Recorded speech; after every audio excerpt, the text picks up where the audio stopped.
Olá pessoal, tudo bem? Aqui quem fala é o professor Eduardo. Nós vamos tratar hoje na aula a resolução 237/97. Essa resolução, do meu ponto de vista, é a principal resolução quando a matéria é licenciamento ambiental. Então, para que a gente foque realmente nela, para que a gente realmente não desvie o assunto dessa resolução, eu vou acompanhando aqui os próprios artigos da resolução. Nós vamos ver algumas peculiaridades com relação a esses artigos e vamos discutir um pouquinho, dando alguns exemplos quando possível, certo? Então a primeira coisa que a gente tem que entender é que quando a gente fala da resolução 237/97, o primeiro ponto que ela traz no seu artigo 1º é sobre o conceito propriamente dito. Então traz ali o conceito de licenciamento e de licença ambiental. A grande diferença entre eles é que o licenciamento, ele fala de procedimento. Quando a gente fala de procedimento, significa que a gente vai ter uma série de etapas a serem cumpridas para que a gente chegue a um determinado resultado. E este resultado é o que nós chamamos de licença ambiental. Então observem que licenciamento é o procedimento. Então quando tem esse final, né, o mento, né, dessa palavra procedimento, nos leva a crer então que o conceito destinado ao licenciamento é o procedimento, certo? Dá para fazer essa relação bem tranquila. E quando a gente fala de licença ambiental, a gente está falando de um ato, ou seja, um ato pelo poder público no qual está ali a licença ambiental, certo? Então quando a gente fala de procedimento, a gente está falando de licenciamento, conjunto de etapas. Quando a gente fala do resultado, do ato pós o procedimento, a gente está falando da licença ambiental, certo? No próprio artigo 1º, nós temos ali algumas coisas que são bem interessantes, porque ele já dá uma ideia para nós de quais são os tipos de licença que nós temos nesse aspecto, né? Então nós temos ali licença de localização ou a licença prévia, ou seja, ele vai autorizar a viabilidade ambiental, a viabilidade daquele local para a instalação de determinado empreendimento ou atividade. Depois ele fala em licença de instalação, ou seja, a própria instalação do empreendimento, da atividade, né, pós aprovação obviamente. E depois ele fala ali de operação do empreendimento, ou seja, a autorização para que aquele empreendimento então opere a sua atividade, certo? Ele também traz a parte de ampliação como uma licença, mas nós vamos ver depois quando nós falarmos de prazos e o que é o objetivo de cada licença, que ele não trata em nenhum momento sobre licença de ampliação propriamente dita. Tá? Então fica a cargo do órgão ambiental, no momento de uma solicitação de uma licença de ampliação, verificar então quais são os estudos que são necessários, né? Quais são os prazos para esse procedimento, né? Os prazos para a apresentação de documentação, enfim, custos com relação a essa licença. Então fica a cargo do órgão ambiental, ele não especifica absolutamente nada com relação a prazos ali, certo? Analisando ainda, nós temos o seguinte, que essas licenças do empreendimento são necessárias quando esse empreendimento ou atividade for considerada potencialmente poluidor. E observe que aqui há uma subjetividade, porque em nenhum momento ele especifica o que é uma atividade potencialmente poluidora. Tá? Mas é claro que a gente vai ver também num artigo posterior que ele vincula essa atividade potencialmente poluidora ao anexo 1 da própria resolução 237. Então ali no anexo 1 dessa resolução, nós temos alguns exemplos de atividades que obrigatoriamente têm que passar pelo procedimento do licenciamento, certo? Então esse anexo 1 dessa resolução nos traz alguns exemplos. Isso não significa que outras atividades que são consideradas potencialmente poluidoras, que utilizam recursos ambientais, não precisem realizar o procedimento do licenciamento. Tá? Então ali nós temos um rol exemplificativo e nada impede do órgão ambiental então estabelecer outras atividades, certo? Independente do seu porte, enfim, aí o próprio órgão ambiental vai estabelecer esses critérios, certo? Então aqui é uma questão subjetiva de análise do que são as atividades utilizadoras de recursos ambientais e quais que são efetivas ou potencialmente poluidoras, mas o anexo 1 traz alguns exemplos para nós, certo?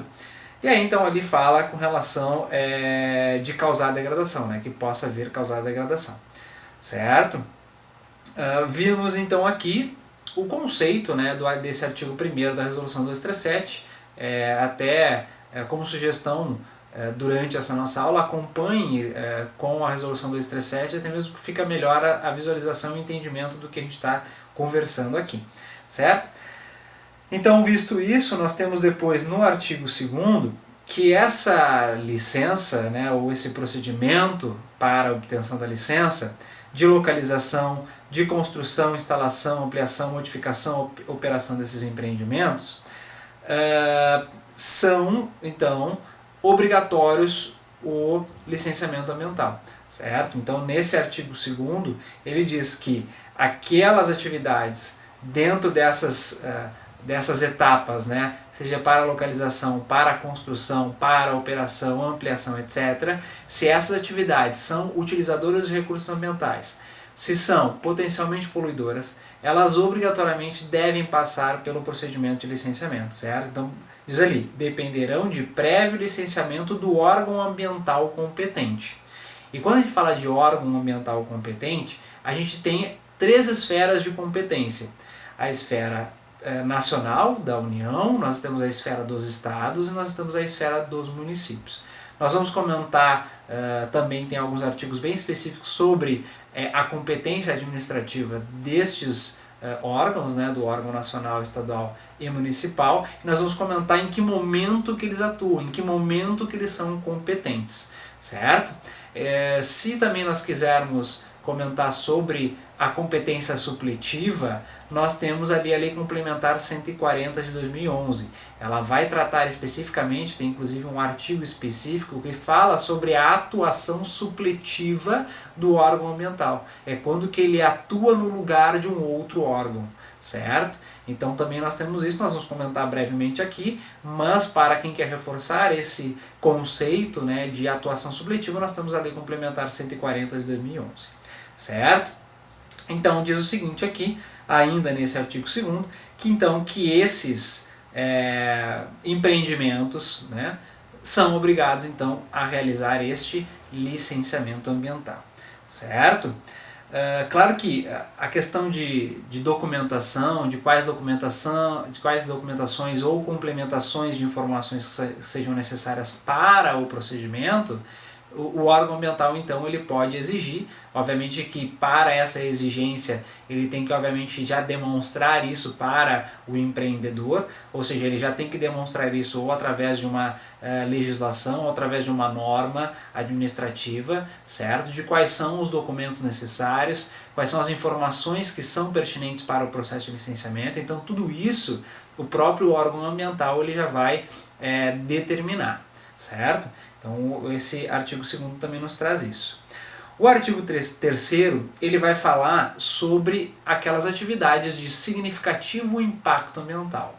Então antes nós vimos sobre as atividades que causam ou que têm o potencial de causar o impacto ambiental.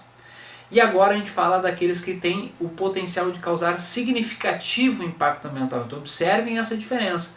Um é causador de impacto e o outro é causador de significativo impacto. Esses empreendimentos que são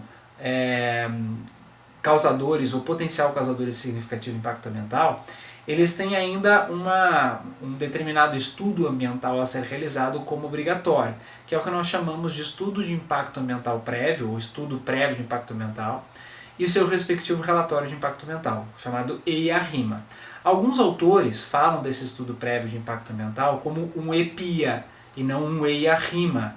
Tá? Mas ele não deixa de ser aí um estudo mais completo, né, interdisciplinar, para a realização realmente do levantamento desses impactos ambientais deste empreendimento que irá se instalar em determinado local. Tá? Então quando a gente fala que um determinado empreendimento tem a obrigatoriedade de realizar o seu EIA-RIMA, significa que esse empreendimento ele é um empreendimento, ele é uma atividade que pode causar um impacto significativo ao meio ambiente. Tranquilo? Então ele trata ali no seu artigo 3º da seguinte forma: a licença ambiental para empreendimentos e atividades consideradas efetiva ou potencialmente causadoras de significativa degradação do meio dependerá de prévio estudo de impacto ambiental e respectivo relatório de impacto sobre o meio ambiente, o EIA-RIMA. Professor, como é que eu posso saber mais sobre esse EIA-RIMA? nós temos a resolução do CONAMA 01 de 1986. Essa é uma resolução específica sobre EIA-RIMA. Lá vão ter quais são as atividades que obrigatoriamente devem realizar o EIA-RIMA, quais são as etapas do EIA-RIMA e quais são as informações que devem conter dentro desse estudo de impacto ambiental. Certo? Então, resolução 01 de 1986 é uma resolução bem importante quando a gente fala dessas atividades de significativo impacto ambiental, certo? Nós não vamos ver ela agora, mas é uma resolução que nós podemos trabalhar paralelamente à resolução 237 e também paralelamente à Lei Complementar 140. Essas três normativas, legislações, como queiram, podem ser utilizadas e podem ser tratadas de forma paralela. Certo? Uma não exclui a outra. Então, seguindo aqui, ao qual dar-se-á publicidade, garantida a realização de audiências públicas, quando couber, de acordo com a regulamentação. Então, verifique que ele traz outros aspectos ligados a essa atividade de significativo impacto ambiental. Vamos a elas. Primeiro, dar-se-á publicidade. Não só, obviamente, as atividades de significativo impacto ambiental, mas outras atividades causadoras de impacto ambiental, também tem que se dar a publicidade, ou seja, o ato, a licença daquele empreendimento tem que dar-se publicidade. Todo ato de um determinado órgão público, do poder público, né, ele tem como princípio o princípio da publicidade, ou seja, todos os atos emanados por esse poder público devem ser publicizados, devem trazer para a população de uma forma geral o que foi realizado, né, do que se trata aquele determinado ato e quais são as consequências daquele ato para aquela população, para aquele pessoal que possa vir a ser influenciado pelaquela licença ambiental nesse caso. Certo? Então, dar-se a publicidade é isso, né? Expor ao conhecimento geral sobre o que é aquele determinado ato emanado pelo poder público. Ok? Garantida a realização de audiências públicas. Por que então se faz audiências públicas nesse tipo de empreendimento potencialmente causador de significativo impacto ambiental? A audiência pública é o momento em que as pessoas que podem ser influenciadas, ou enfim, a sociedade ou outros órgãos, né, outras associações civis, por exemplo, que vão ser influenciadas pelo determinado empreendimento, possam ali então expor a sua opinião, possam participar desse processo de licenciamento dessa atividade, certo? Ou seja, vai ali dar a sua opinião, vai exigir muitas vezes estudos complementares, justamente porque ainda não ficou claro quais são os potenciais impactos, sejam eles positivos ou negativos daquele empreendimento.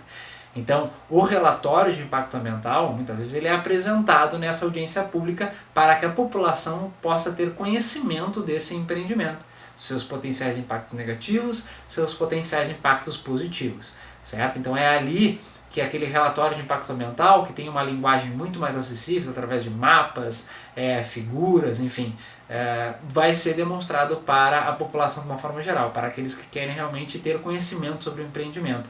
É lá na audiência pública que isso acontece, certo? Lembrando sempre que o órgão competente para o licenciamento dessa atividade vai considerar as discussões que foram feitas nessa audiência pública. Por exemplo, se nessa audiência pública for solicitado por uma determinada entidade civil que seja realizado estudos complementares porque não ficou claro, o órgão ambiental, se entender que é relevante, solicitar ao empreendedor novos estudos complementares. Então a audiência pública é para essa discussão geral, para que outros meios, né, podem servir para que a gente tenha o maior número de informações sobre esse empreendimento. Lembrando sempre que quando o empreendimento vai se instalar, ele vai causar um impacto à coletividade, né? Então essa coletividade ela pode dar a sua opinião, pode participar desse processo junto com o órgão ambiental. Ok? E aí então, ali no parágrafo único desse artigo 3º, ele diz o seguinte: o órgão ambiental competente, verificando que a atividade ou empreendimento não é potencialmente causador de significativo impacto, definirá os estudos ambientais pertinentes ao respectivo processo de licenciamento. Ou seja, ele pode ali determinar estudos mais simplificados se ele entender que aquela atividade não é de significativo impacto ambiental. certo? Mas no momento que ele entender que é necessário o e a rima, ele então pode, através de proposições, ter uma audiência pública para a discussão deste processo.